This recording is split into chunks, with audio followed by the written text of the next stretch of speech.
제목에서 여러분들이 조금 느끼실 수 있듯이 이것을 20분 만에 발표할 수 있는 그 탁월한 능력을 가지고 있는지 한번 제가 시험 보겠습니다. 예. 말씀드리는 순서를 보시면 이렇게 하겠습니다. 책임법적 보호 원리에 의해서 이걸 도입을 해서 특허를 효율적으로 잘 이용할 수 있도록 그 이용료제 개선하자라고 하는 것입니다. 그래서 첫 번째로 특허 혹은 특허 발명의 특성을 좀 간단하게 소개해드리고, 그 다음에 책임법적 원리에 입각한 특허 발명의 보호에 관한 논의를 조금 소개를 해드리고, 그 다음에 이제 거래 비용에 대해서 소개를 해드린 후에 실시허락 조건 등록제도라고 하는 상당히 실시허락 영의 선언제도 라이센스 오브 라이트하고 상당히 유사한 제도에 대해서 소개 말씀을 드리도록 하겠습니다. 자, 특허 발명의 특성에 대해서 특허 발명은 뭐 비경합성, 비배제성을 갖는다고 하는 것은 설명을 안 드려도 될 것 같습니다.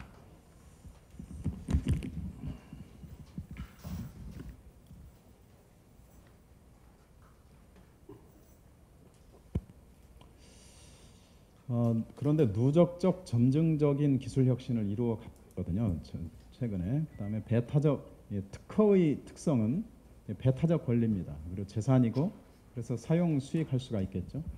침해 확인이 곤란합니다. 무형자산이기 때문에. 유형자산을 가져가면 주머니에 돈이 없어진 것을 알 수 있지만 무형자산이기 때문에 누가 침해를 해도 확인하기 어렵습니다. 비공유지의 비극이라고 하는 건 나중에 그림으로 소개를 해드리겠습니다. 공유지의 비극이라고는 트레지디 오브 커먼스라고 하는 말의 이제 반대로 트레지디 오브 안티 커먼스라고 하는 것이 있죠. 예. 그래서 홀드업과 로열티 스토킹이라고 하는 것 때문에 책임법적 원리가 필요하다는 것입니다. 특허 괴물도 그렇고요. 차단 특허. 그다음에 특허권에 대해서 이제 거래 비용이 높아지는 이유 중에 하나가, 부동산 같은 경우에는 그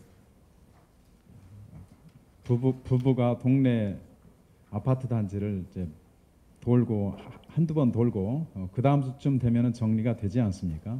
우리 한국 사람은 대체로 그렇게 되는데, 그런데 특허의 경우에는 이게 100억짜리인지 1000억짜리인지 아니면 1억짜리인지 아니면 1000만 원짜리인지 이걸 판단한다는 것이 정말 어렵습니다.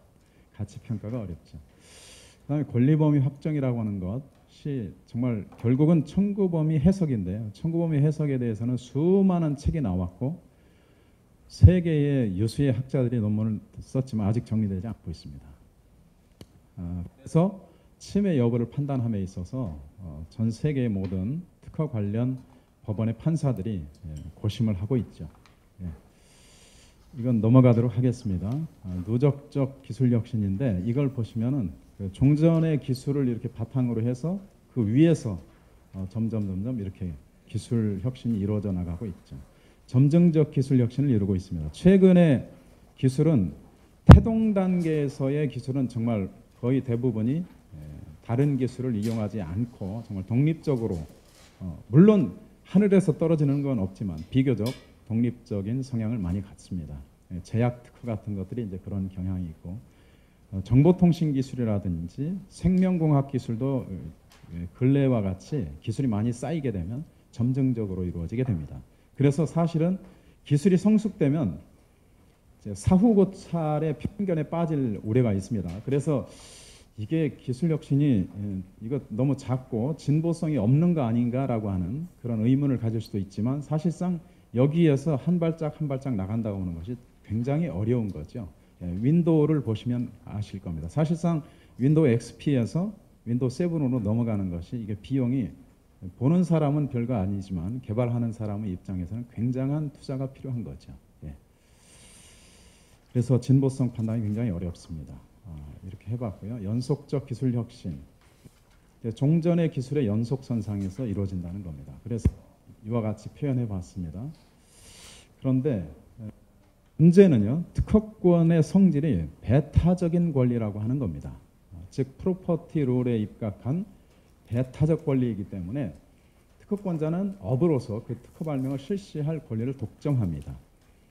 그래서 다른 사람이 이걸 침해를 하면 침해 금지 또는 침해 예방을 청구할 수가 있고, 또 나아가서는 법원의 어떤 판결에 의해서 침해를 중지할 수밖에 없을 뿐만 아니라 침해 행위로 만들어진 물품을 폐기 처분한다거나 양도해야 한다거나 그러한 여러 가지 큰 일이 벌어질 수가 있는 거죠. 이것이 바로 배타적 권리의 특성이죠. 근데 문제점은 아까와 같은 이런 그 연속적 기술 혁신에서 이런 A, B, C, D 해서 이렇게 한 뭐 6명 정도만 있으면 참 좋겠는데, 우리가 스마트폰을 하나 만들기만 해도 셀 수 없이 많은, 또 3D 2D 이런 정도의 기술만 해도 엄청난 수의 수천 개, 수만 개의 특허가 모였다고 그러죠. 근데 그 중에서 한두 사람 홀드업을 하게 되면 그 이상의 그 다음의 기술을 이제 사용할 수가 없게 되는, 나아갈 수가 없게 되는 그런 문제가 생기죠. 즉 홀드업의 문제라고 볼 수 있겠습니다. 홀드업은 이제 권리자가 이제 전략적 행위에 의해서 자기가 받고 싶은 보상액을 증가시키는 그런 행위라고 할 수가 있겠습니다. 그래서 결국은 자연적으로 이루어지는 그러한 이런 내추럴 이노베이션 프로세스를 중간에 그 어떤 사람이라도 홀드업을 하게 되면 이제 기술 혁신이 자연스럽게 이루어질 수 없다고 하는 그런 문제점이 있겠습니다. 소유권 규칙이냐 불법 책임 규칙이냐라고 하는 것을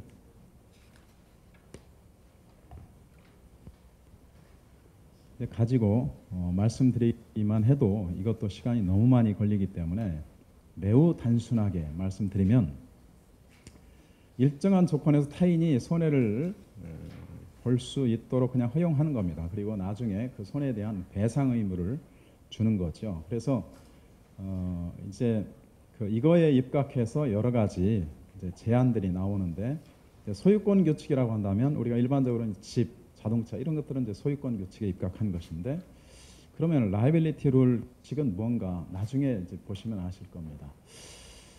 먼저 이제 소유권 규칙의 문제점 먼저 말씀드리면, 그 특허권자에게는 과도한 이익이 있을 수가 있고, 그러니까 모든 이익이 특허권자에게 돌아와 버리는. 근데 실시자의 경우 혹은 후속 기술 혁신자의 경우에는 거의 뭐 돈을 벌 수 없는 그런 문제점이 생기게 되죠. 이것은 결국은 사회적 손실이고 산업 발전을 기대하게 됩니다. 그래서 대책은 이 프로퍼티 룰을 라이어빌리티 룰로 책임 규칙으로 바꾸는 것이 좋지 않겠나 하는 생각을 해보는 겁니다. 그것이 옳다는 얘기는 아닙니다. 그런데 라이어빌리티 룰도 100점은 아닙니다. 라이어빌리티 룰에 이제 문제점이 있습니다.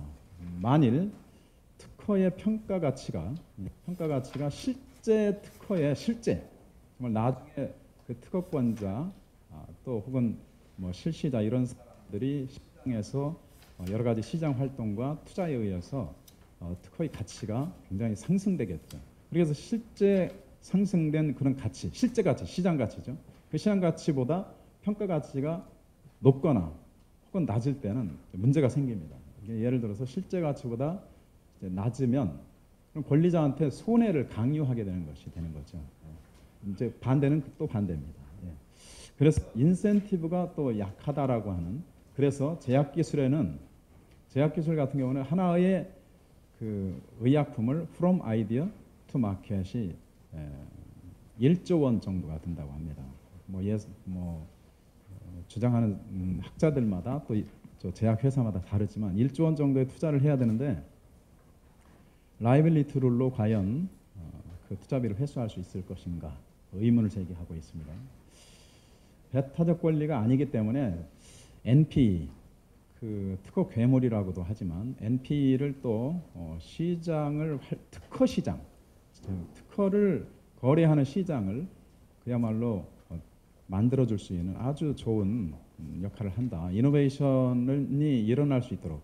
그래서 개인이나 중소기업이나 뭐 이런 사람들이 기술 혁신을 할 수 있도록 유도하는, 인센티브를 제공하는 그러한 주체로 인식을 하고 있는데,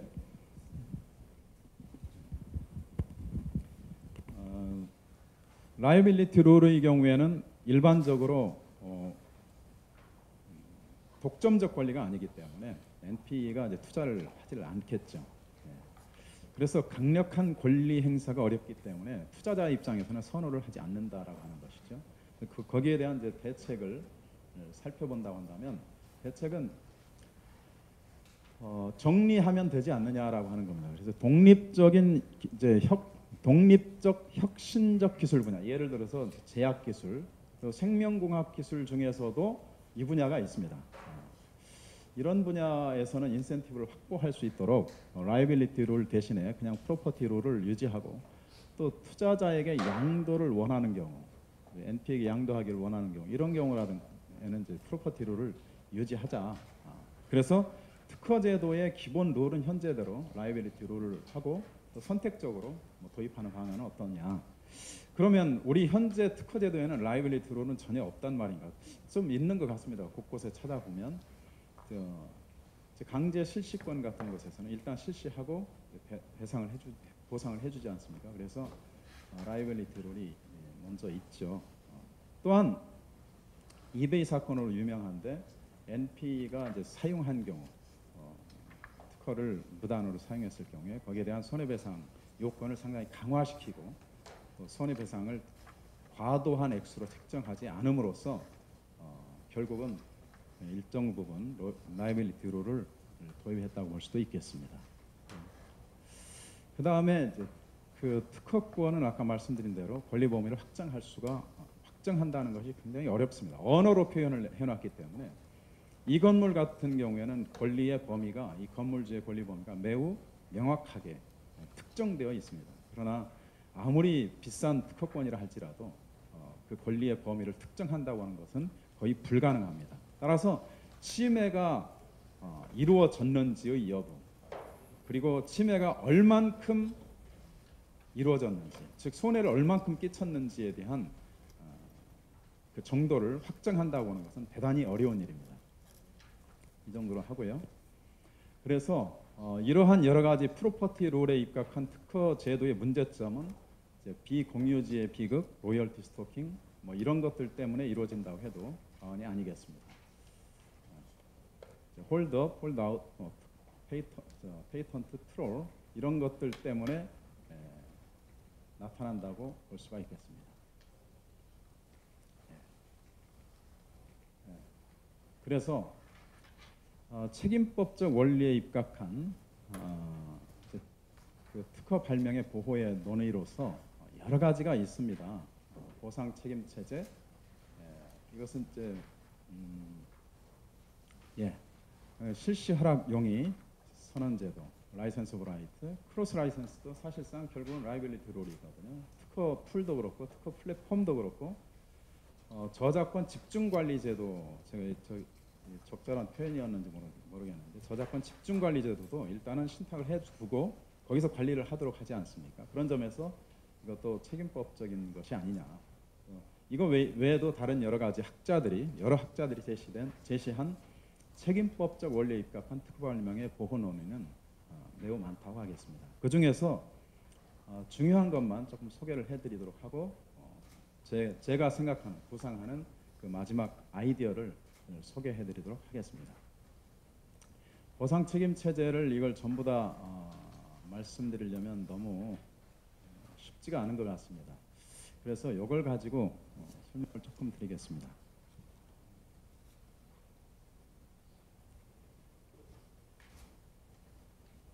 미국의 라히만 교수가 제시한 건데요. 듀크 대학에 있습니다. 기술혁신 A가 A 플러스 B라고 하고, 후속 기술혁신이 A에다가 라지 A에다가 C를 더해서 하나의 새로운 기술혁신을 이뤘고, 또 다른 기술혁신자 D가 A 플러스 B라고 하는 A의 기술혁신에 거기다가 2를 집어넣어 가지고 새로운 기술 혁신을 이룩했을 때를 가정을 해서 이제 보상 책임 체제를 설명한 겁니다. 그래서 일정한 리드 타임을 A에게 부여하는 거죠. 그래서 이제 후속 개발자 B는 이 A, B, C 이거 A, B 잘못됐네요. A, B의 사용에 대해서 보상을 예, 맞습니다. 그 후속 개발자가 A 플러스 B 플러스 C로 물건을 만들어서 판다 하더라도 이제 허락을 받지 않고 팔 수 있다라고 하는 겁니다. 그래서 허락받지 않고 돈만 지불하면 A한테 돈만 지불하면 B는 A의 기술 혁신을 사용할 수 있습니다. 그리고 B는 리드 타임이 끝나면 말하자면 특허권의 그 존속 기간이 끝나면 특허를 마음대로 쓸 수 있듯이 이것도 마찬가지 자유롭게 쓸 수 있습니다. 그다음에 리드 타임 기간 중이라도 A에게 보상하지 않고 독립적으로 개발할 수 있다고 한다면 자기가 그걸 쓸 수가 있죠. 특허하고는 조금 다르죠. 특허는 독립 개발자도 특허권의 침해를 할 수밖에 없게 되죠. 후속 개발자 C는 B하고 이제 같은 위치에 있는데요. 그래서 A 플러스 B라고 하는 A의 기술 혁신에다가 C가 붙어 있는 B의 기술 혁신까지도 이용을 해서 D라고 하는 것을 집어넣었을 때 그런 경우에 어떻게 할 것인가? 책임 기간 동안에는 A, B, C를 빌리면 이제 A하고 B하고 두 사람한테 이제 허락을 받지 않고 그냥 사용하는 겁니다. 이제 보상은 이쪽 두 사람한테 해주는 거죠. 예. 마찬가지로 후속 개발자 C도 혼자 개발하면 그냥 쓸 수 있는 것이고 또 뭐 그렇습니다. 이런 정도로 소개를 마치도록 하고 그래서 라히만 교수는 이런 이제 녹색 튤립이 녹색으로만 돼 있다가 이 기술을 이용해 가지고 적색, 뭐 녹색, 그다음에 백색의 어떤 튤립을 만들었다. 그러면 이제 여기에다가 이용 허락을 받지 않고 할 수 있다는 겁니다. 마찬가지입니다. 이것이 이제 보상 책임 체제고요. 이건 상세한 것은 넘어가도록 하겠습니다. 그런데 여기에서의 이제 핵심적인 근본적인 문제점이 있는데 그 문제점을 지금 지적하지 못하고 있습니다. 라히만 교수는 자, 예를 들어서 보십시오. A의 그 기술 혁신의 가치가 100이라고 하고 B의 가치가 105라고 하고 그래서 플러스 5가 이루어졌습니다. C의 가치가 150해서 플러스 50이 이루어졌다고 가정을 하겠습니다. D의 경우에는 가치가 200으로 해서 100이라고 하는 A에 비해서 100이라고 하는 기술 혁신의 그 기술의 가치가 이제 상승이 됐을 경우에 이걸 이제 그 풀기 위해서 라히만 교수는 이제 노력을 한 거죠. 왜 노력을 했냐면 특허법에서 이용 발명 그 이용 관계에 대한 이제 규정을 하고 있습니다. 어떻게 규정을 하고 있는 거 아니? 이용 발명의 경우에 상당한 경제적 가치가 있는 중요한 기술적 진보에 대해서는 이제 이용 발명의 실시에 대해서 실시권을 허락을 해야 된다. 그렇다고 그러니까 상당한 경제적 가치가 있어야 됩니다. 먼저. 그 다음에 기술적 진보가 있어야 되는데 보통 웬만한 기술적 진보가 있으면 안 되고 뭐 진보성 있는 정도도 안 됩니다. 그 해당 업계의 통상의 지식을 가진 자가 용이하게 실시할 수 없을 정도의 그러한 진보성이 있는 정도 가지고는 안 돼. 안 되고 그 중요한 기술적 진보를 갖고 있을 때 중요한 기술적 진보를 갖고 그러니까 경제적 가치뿐만 아니라 진보성을 뛰어넘는 그런 중요한 기술적 진보가 있을 때에만 이용 허락을 해주라는 얘기죠. 그러면 여기서 문제가 있습니다. 그러면 특허법에 따르면 B의 경우에는 이건 뭐 겨우 플러스 5 정도 해가지고서 플러스 50 한 사람하고 또 100 한 사람하고 똑같은 조건으로 실시 허락을 받을 수는 없을 겁니다. 그렇다고 한다면 이제 B는 이용 허락을 못 받을 것이고 C가 혹시 받을 수 있을까? 50%와 그럼 100%를 어떻게 50% 증가시킨 사람과 100% 증가시킨 사람 같이 대할 것인가? 그러니까 포괄적으로 하면 5% 증가시킨 사람, 50% 혹은 100% 증가시킨 사람들에 대한 차이를 어떻게 둘 것인가에 대한 해결책을 제시하지 못하고 있다고 하는데 문제점이 있겠습니다. LOR이 또 중요하기 때문에 이것을 그냥 건너뛸 수는 도저히 없을 것 같아서 설명드리겠습니다. 이것은 내 특허를 이용해도 좋습니다 하고 출원할 때부터 혹은 등록할 때 혹은 등록 이후에 적절한 시기에, 독일의 경우에 대체로 8년 정도의 등록 후 8년 정도에 제일 많았다고 합니다.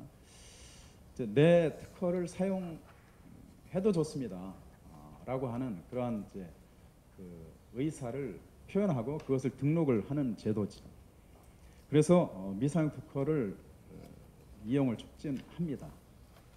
근데 실시자가 없는 경우에는 이것을 철회할 수도 있죠. 이제 넘어갑니다. 여기서 하나만 소개드리면 독일은 연차 등록료가 굉장히 높습니다. 그래서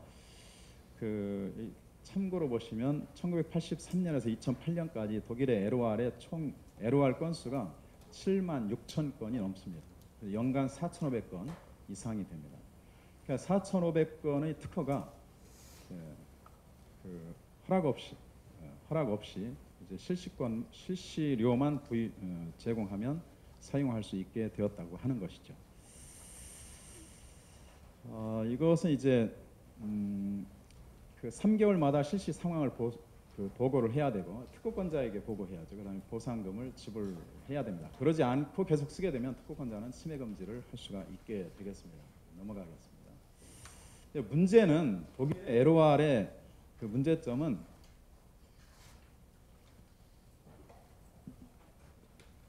사전에 실시 조건을 제시하지 않고 있다고 하는 겁니다. 내 특허를 실시해도 좋습니다라고 하는 의사만 표현했지 실시 조건을 제시하고 있지 않기 때문에 이제 당사자 간에 만나서 실시 조건을 서로 타협을 해야 한다고 하는, 그래서 거래 비용이 여전히 남아 있다고 하는, 물론 거래 비용이 완전히 아무것도 나 있지 않은 것보다는 좀 훨씬 낫겠죠. 결국 감시도 특허권자에게 일임을 하고, 그래서 당사자가 협상하고 감시하는 이러한 비용이 발생하게 될 것입니다. 그래서 이제 특허풀이라고 하는 것도 만들어졌고, 특허풀을 간단히 소개해드릴까요? 특허풀은 특허를 가진 사람들이 이러한 풀을 만들어가지고 즉 한 군데다 내놓고 관리회사한테 사용 허락을 주는 겁니다. 그럼 이 관리회사가 다른 사람한테 일정한 로열티를 받고 이 전체 특허 포트폴리오를 사용 허락하는 겁니다. 그러니까 이건 이제 하나의 풀을 만들어서 특허로 수영장을 만들고 그 수영장 관리 회사를 선임을 해서 수영장 관리 회사로 하여금 수익을 창출하면 수영장에다가 특허를 낸 그 특허권자들에게 이익을 배분해 주는 거죠. 물론 특허권자들은 그 안에서 비율에 따라서 특허의 가치 비율에 따라서 이용하는 거죠. 이것이 이제 특허풀이라고 하겠습니다. 넘어가겠습니다. 그래서 결국 특허풀도 거래 비용 감소시키고 특허 이용을 활성화시킨다고 하는 점에서는 같습니다. 또 이외에 특허 플랫폼도 있지만 생략하고요. 저작권 집중관리 제도도 생략하도록 하겠습니다. 그래서 책임법적 원리에 입각한 특허 발명 보호 논의를 정리를 해보면, 시사점을 살펴보면 전체적으로 누적적 연속적 기술 혁신의 경우에는 프로퍼티 룰보다는 작은 기술 혁신, 종전의 기술을 바탕으로 한 기술 혁신의 경우에는 대체로 라이빌리티 룰에 입각하고 있음을 알 수가 있습니다. 그런데 비교적 독립적이고 혁신적인 그러한 기술 혁신의 보호에 있어서는 프로퍼티 룰이 적당하다고 하겠습니다. 그러면 거래 비용의 상승을 가져오지 않으면서 특허가 효율적으로 이용될 수 있도록 하려면 어떻게 하는 것이 좋겠는가? 그래서 결국은 특허권자한테 맡기자라고 하는 것입니다. 저도 특허권자한테 맡겨서 당신이 판단해서 라이선스 오브 라이트처럼 내 것을 자유롭게 이용해도 좋겠습니다라고 밝히되, 라이선스 오브 라이트와 다른 점은 사전에 일정한 가이드라인을 만들어서 주자는 겁니다. 특허권자에게 혹은 출원인에게 주어서 이를테면 기술료도 로열티도 사전에 이제 제시를 해서 뭐 1%, 2%, 3%, 5%, 뭐 7%, 9%, 10%, 뭐 20% 이런 정도로 사전에 로열티율을 기재하는 겁니다. 또 사전에 기간도 정해놓는 겁니다. 뭐 3년 혹은 5년 혹은 10년 아니면 종료시까지 이렇게 기간도 정해놓습니다. 이런 방식으로 그리고 이제 상호 간의 어떤 의무와 권리에 대한 것들도 이제 표준 라이선스 조건을 이제 만들어 놓자라고 하는 것이죠. 이것이 제 아이디어의 핵심이라고 볼 수 있겠습니다. 그래서 거래 비용은 높이지 않으면서 그러면서 이용을 활성화시키자라고 하는 겁니다. 그런데 또 한 가지는 관리의 주체를 특허청으로 할 때가 좋겠다. 왜냐하면 아까 보니까 관리의 주체가 각자 특허권자에게 맡기니까 결국은 거래 비용이 또 생긴다고 하는 거죠. 또 감시 비용이 생기기 때문에 그래서 이와 같이 하자는 거죠. 그래서 이제 거래 비용은 이제 검색 비용 먼저 이걸 써야 되겠네 하고서 그 특허권자를 찾으려고 보면은 찾는데 시간이 엄청나게 걸리죠. 그래서 검색 비용 외국에 이민 갔을 수도 있고 협상 비용, 감시 비용 이렇게 나눌 수가 있겠습니다. 넘어가겠습니다. 그래서 제 제안을 정리하고 마치도록 하겠습니다. 출원인 또는 특허권자의 요청으로 실시 허락 조건을 특허 등록 원부에다가 기재한다. 그래서 이런 사람한테 등록료 혹은 연차별 등록료를 감면시켜주자. 특허청은 가만히 있지 않고 관리를 하는데 표준 실시 허락 조건을 이제 제시를 해서 출원인으로 하여금 그것을 선택을 하도록 하는 거죠. 그래서 뭐 앙케이트 설문조사처럼 나는 3년 하겠다, 3% 하겠다 이렇게 체크를 해서 제시하도록 하는 겁니다. 그런데 로열티 상한 제도는 로열티를 일정 기간 일정한 로열티까지만 등록료나 연차별 등록료를 감면을 해주고 그 이상 로열티를 요구하는 경우 그런 경우에는 연차별 등록료를 주지 말자.